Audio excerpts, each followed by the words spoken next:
Tínhamos que ter uma candidatura e o Fábio é uma pessoa extraordinária, é um técnico muito bem qualificado, tem muita coragem, né?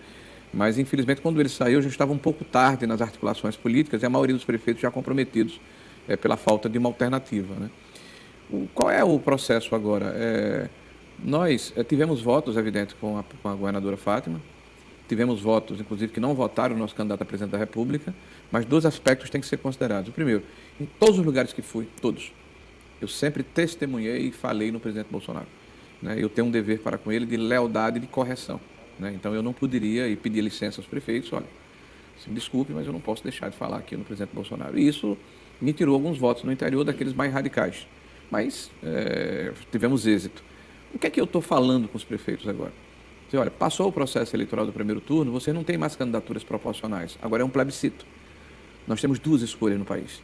Ou voltarmos a um passado de corporativismo, de corrupção, ou voltarmos para um passado em que um partido político estava no centro das atenções e das prioridades dadas pelos governantes, ou voltarmos a um passado em que os recursos do trabalhador brasileiro, através do BNDES e do Fundo de Garantia, eram canalizados para fazer obra de infraestrutura na Venezuela, em Cuba, né, na Nicarágua, ou voltarmos a um passado em que a nossa principal empresa, que é a Petrobras, foi aparelhada, assaltada, espoliada, ou continuarmos a avançar, né? Avançar num período de transformação. Micarla, o que estamos vivendo no Brasil hoje é tão importante que nós vamos terminar esse ano com a inflação menor do que os Estados Unidos e a Europa. Isso é inusitado, nunca aconteceu na nossa história.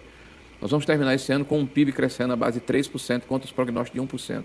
Nós vamos terminar o ano com mais de 2 milhões de empregos novos gerados esse ano, e desde o princípio do governo Bolsonaro, mesmo com pandemia, mesmo com guerra, mesmo com crise energética, mesmo com crise alimentar, nós estamos com um processo de quase 4 milhões de novos empregos gerados no Brasil. Esse é um país que está dando certo, porque os marcos regulatórios foram modernizados, porque as mudanças estruturais aconteceram, porque a forma de se fazer política abriu mão daquele fisiologismo do toma lá da cá, de se colocar partidos dentro de cargos importantes e lotear bancos estatais, e se passou a ter um critério técnico. Micarla, nós temos hoje um presidente da República que é acusado de falar de uma forma grosseira. Mas, como ele disse com muita propriedade, ele pode até falar palavrão, mas ele não rouba, ele não mente. Ele diz o que está na alma dele, ele não tem filtros, né? Então, nós temos uma oportunidade que talvez não se repita na nossa história, de continuarmos um governo transformador. E por isso eu tenho muita convicção de que os prefeitos do Estado do Rio Grande do Norte e o povo vai entender a necessidade de avançarmos. Eu quero defender a minha família.